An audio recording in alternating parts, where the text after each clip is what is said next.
The Carbon Cycle by Isabel Vargas. In this video, I am going to go over the basics of the carbon cycle. To start, the greenhouse effect. The picture shows the greenhouse effect. The picture is implying that our atmosphere acts like a greenhouse. Our atmosphere is made up of a lot of carbon dioxide. So this basically means that carbon dioxide acts like a greenhouse to trap heat. When we are looking at the carbon cycle, one thing we need to be aware of is that carbon is the basis of organic molecules. Yes, the element carbon, the one we find in the periodic table. So there are 4 categories of organic molecules. The first one is protein, which is found in fish, in eggs, in beans, in nuts. We eat proteins like every day. The next one is carbohydrates, which is found in bread, in pasta, in pretzels, in tortillas, and in other stuff. Then comes lipids. Lipids is divided into saturated and unsaturated fats. We find lipids in butter, oil, and other stuff. And finally, the last one is nucleic acid, which, if you have studied DNA, you know what it is. It is found in DNA, and it works with adenine, guanine, and other stuff.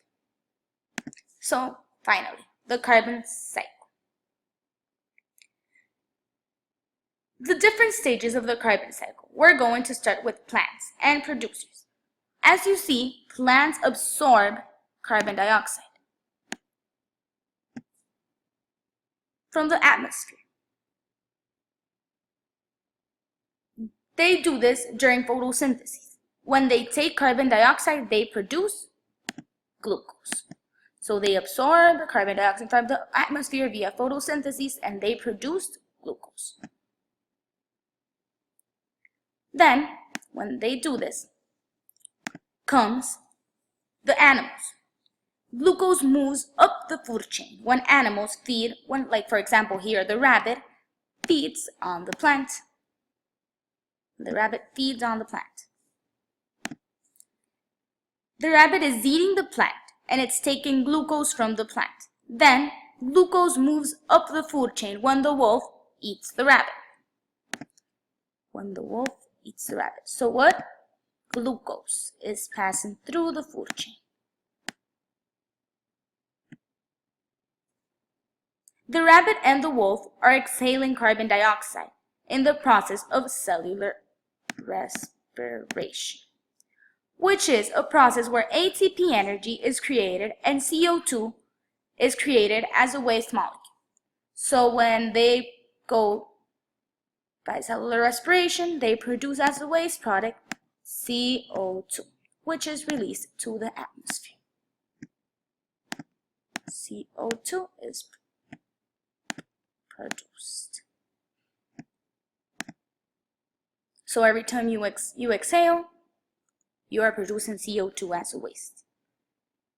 We already covered that autotrophs, which is in this case the plants, convert carbon dioxide into carbohydrates and other carbon compounds, which is the glucose, and is passed through the carbon cycle. Glucose to the rabbit, the wolf eats the rabbit, and they produce CO2 and release it to the atmosphere. Then, the fungus in the picture are symbolic of the decomposers, fungus and bacteria. They obtain glucose by feeding on the dead. So when the wolf dies and the rabbit dies and the plant dies, they are going to pass glucose to the decomposers. So they pass glucose. I'm going to put it here. In the picture, glucose is obtained by the wolf and by the rabbit and by the plant. What I'm basically saying is that when organisms die, their remains become food for decomposers like fungus and bacteria. Fungus and bacteria and other decomposers also give out carbon dioxide. All organisms give out carbon dioxide as a form of waste. When the decomposers feed on the dead remains, they also give out carbon dioxide and other waste. So they give out carbon dioxide to the atmosphere, as well as the plants and the rabbit and the wolf. There is one more factor I need to mention briefly, which is known as the human contribution. In the picture shown, there is an animation of a factory in the background here. This means that excess carbon dioxide is being released to the atmosphere because of the burning of fossil fuels, for example, coal, oil, and natural gas. So, it is releasing CO2. The Earth has never seen so much carbon dioxide going to the atmosphere. So right now, we are concerned that the cycle is out of balance. We are releasing too much carbon dioxide into the environment. We're also cutting trees and other plants that can take carbon dioxide out of the Earth. This could upset the climate patterns, causing the problem known as global warming and climate change. Carbon dioxide diffuses from the atmosphere or water in autotrophs. Yeah, that's what I mentioned with the plant. So finally, here's another carbon cycle done by someone. And here, like compared to the other picture, we see an ocean.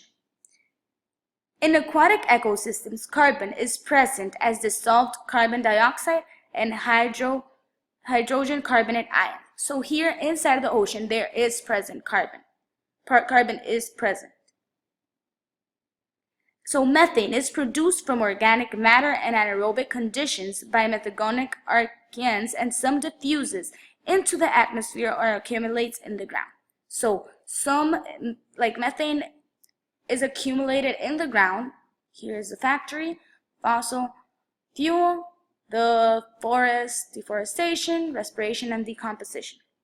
Methane is oxidized to carbon dioxide and water in the atmosphere.